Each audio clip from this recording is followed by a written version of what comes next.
In this video, I'm going to show you how I made this round gun rack.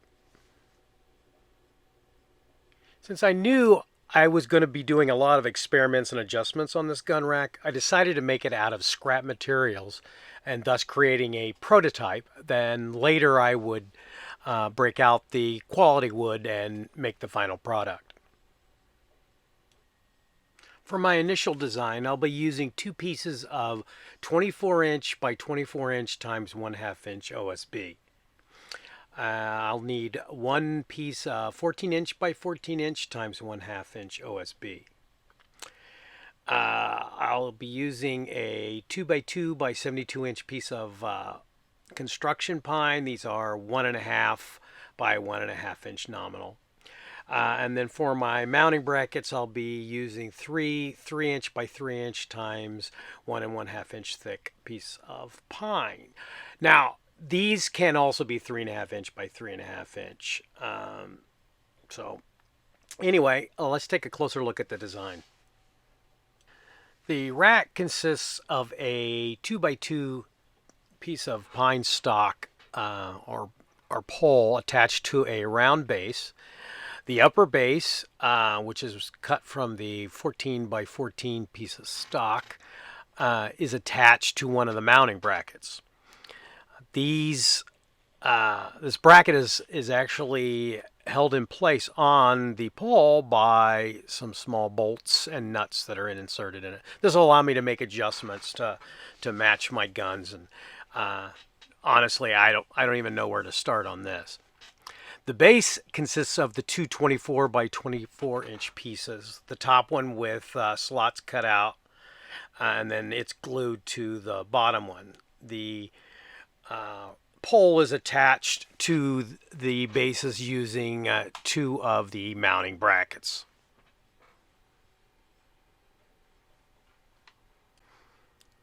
Shown here is the layout of the 3 inch by 3 inch mounting brackets. It's essentially got a cutout for the pole and some slots to stick some nuts later. I'll drill the holes into the sides after the piece is machined.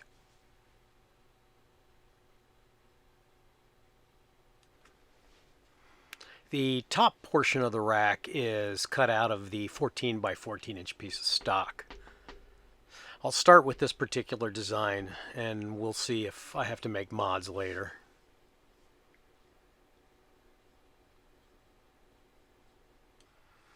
Both bottom base components are cut from the 24 by 24 inch piece of stock.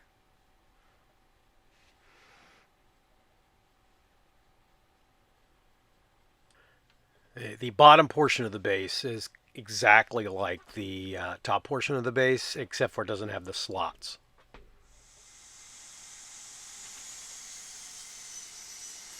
The first thing I do is cut all my stock to size.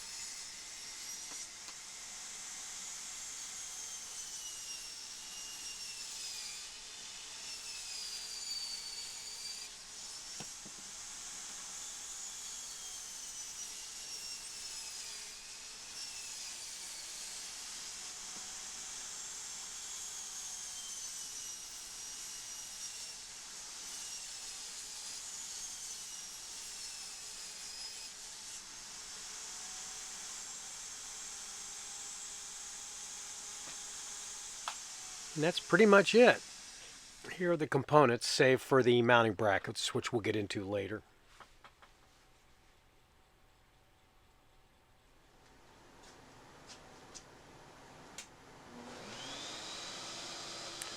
I mounted one of the 24 by 24 inch pieces to the CNC on top of some waster board.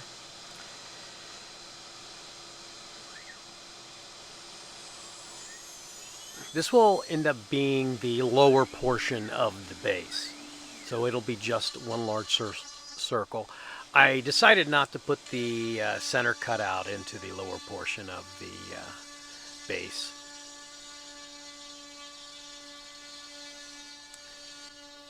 Alright, I'm going to speed this up a little bit.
The OSB is pretty rough, so I sanded it as best I could with some. I think I started with some 120, and that was doing nothing, so I moved to some 80 grit, at least to take out the splinters.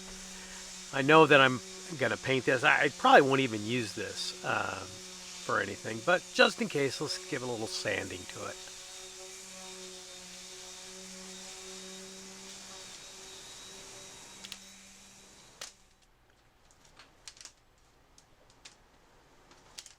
I removed the piece from the rest of the stock, breaking off the tabs.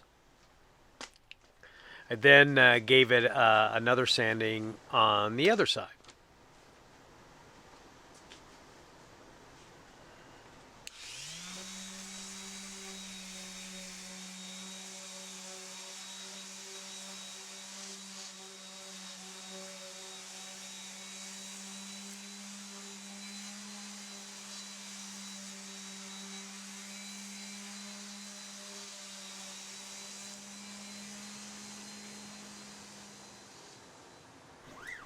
I mounted the other piece of 24 by 24 inch stock and proceeded to cut the upper portion of the lower base.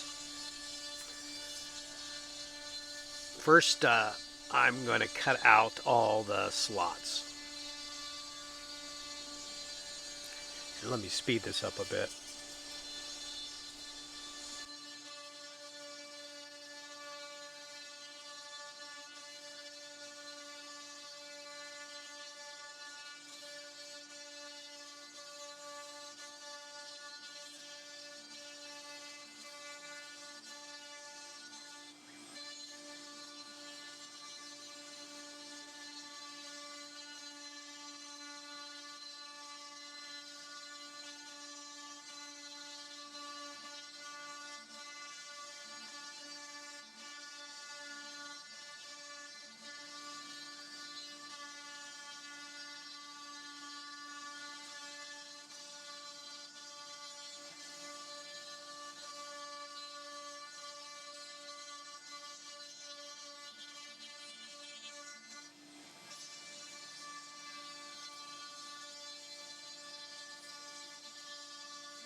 As before, I removed the component from the stock.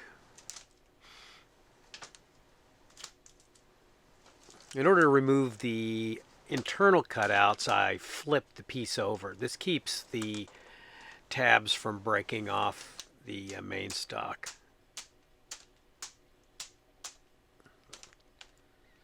With this OSB, it probably doesn't matter. It's just going to crack and break and chip where it wants to.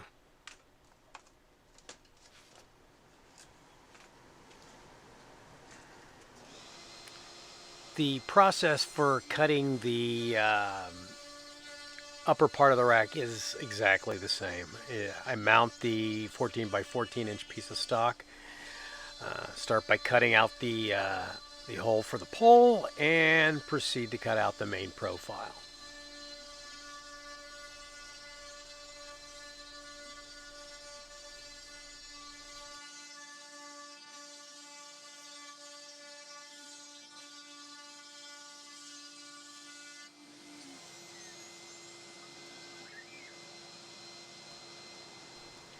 Once the machine has completed the cut, I remove the component as before.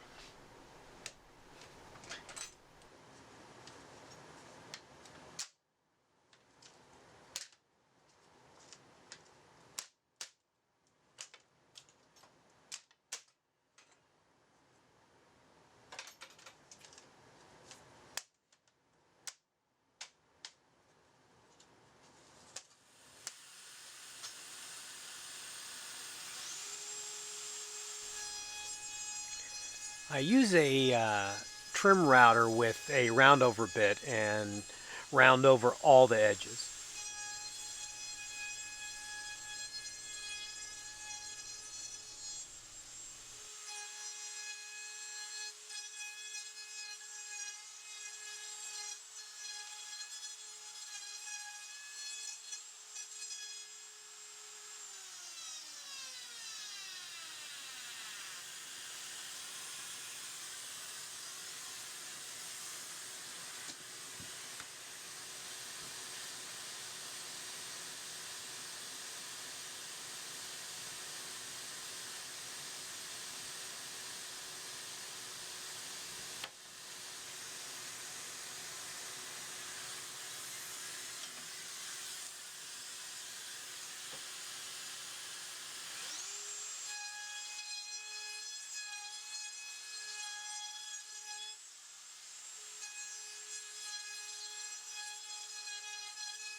I apply a generous amount of wood glue to the upper component of the base.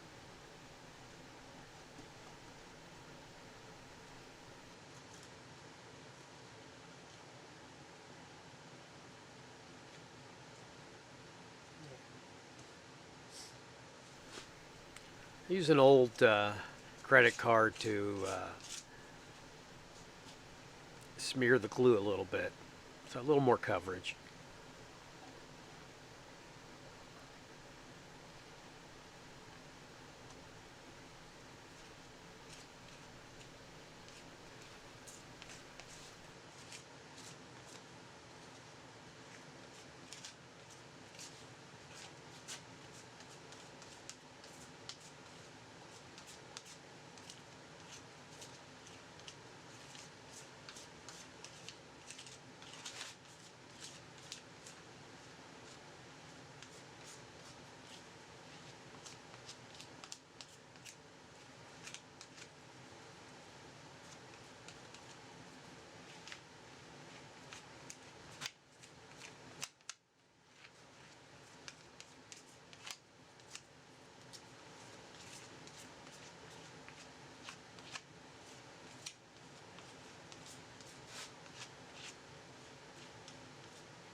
Once I got enough glue on here to hold it together, remember, this is only a prototype. I flip the piece over and line it up with the lower portion of the base.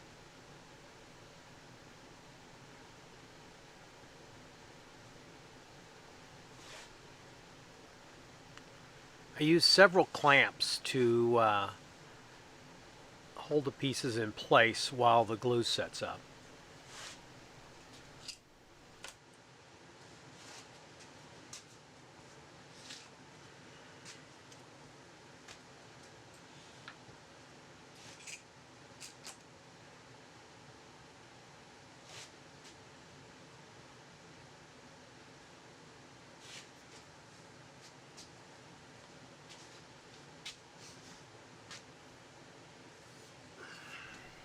In addition to the clamps, I added a generous amount of weight to hold these two pieces together.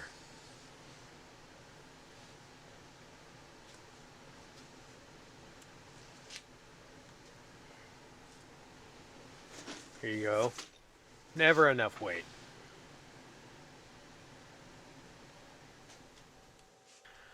Okay, while those two pieces are drying, let's cut out the mounting brackets. I set up a vise on my Camera XO2 and proceed to cut out the slots. You're not going to see much here, so I'm going to speed it up.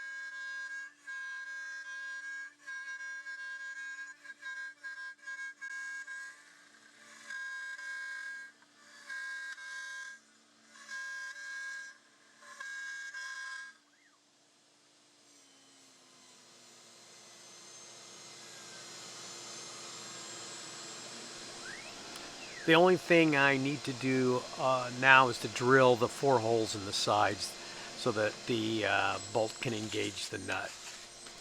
I made 3 of these, and I'll show you how I installed the nuts here. I actually took an old screwdriver and ground the center out in a V shape to help me align the nut. It's driven in until it lines up with the hole. A couple of them it didn't line up, so I simply enlarged the hole until they did.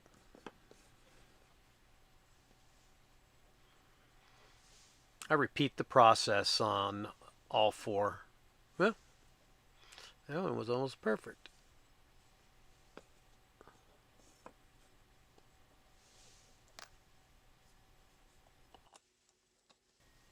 The 1/4 20 1-inch bolts are then inserted into each of the holes, engaging the nuts.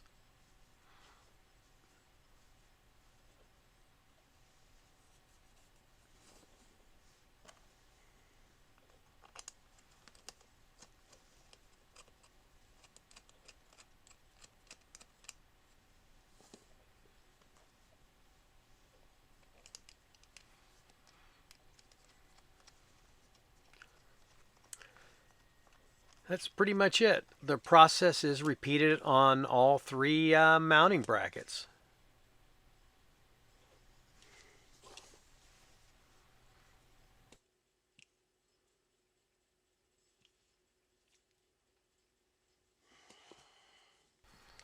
The 2 brackets that hold the pole in place on the bottom base are glued and clamped together. Once dry, the clamps are removed.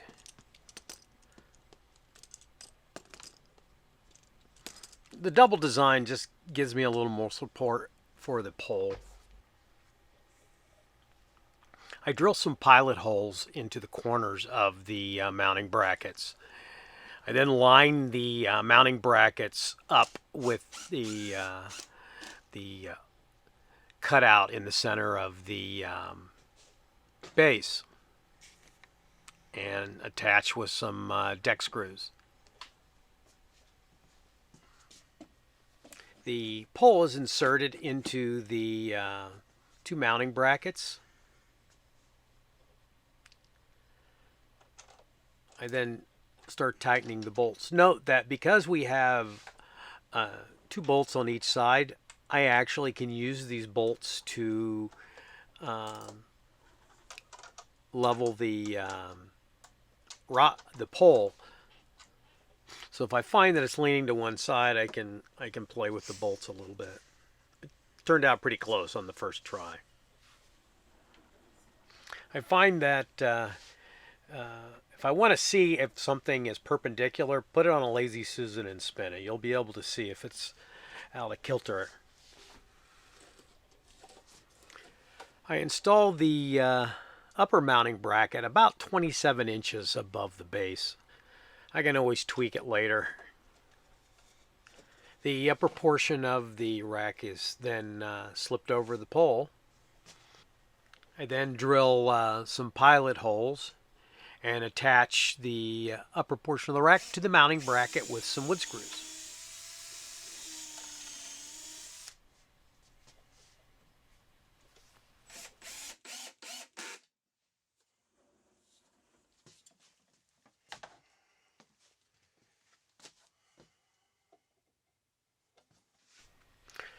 All right, so that's the basic design. I added a gun here. I don't like how the gun is too upright, so it could easily be knocked out. So I think what I'm going to have to do is add some sort of bracket across here. Let's see what I got.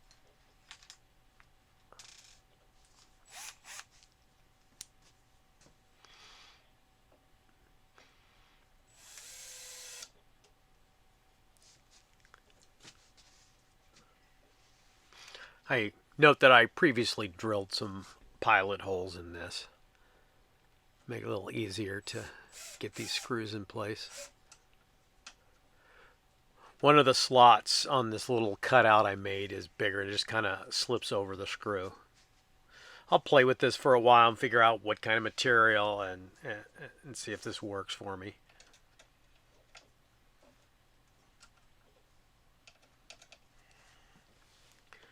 Well, this is what I come up with.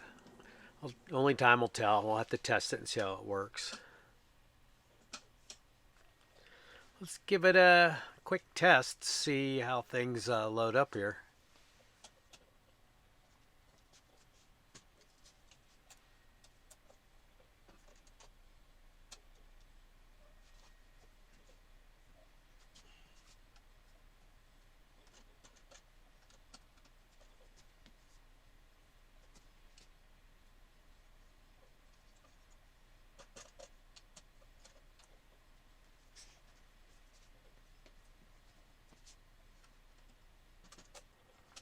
Only time will tell how this will work out. I've already started thinking of some ideas or enhancements. The gun rack was only meant to be a prototype, but it works so well that I think I'm going to keep it out in my smithing shop and use it to hold guns I'm working on. You can see I even gave it a coat of paint. Something else I'm playing with is this top shelf that I added here to hold some of my pistols. It's a work in progress though. Well, that's pretty much it for this little project. I'll have to think a lot about the kind of wood I'm going to make the final one out of. Obviously, the mounting brackets probably won't be used. I'll have something a little fancier. I may actually use some welded brackets on the to hold the upper shelf and the middle shelf. I don't know. It's just something I got to play with. So, until next time.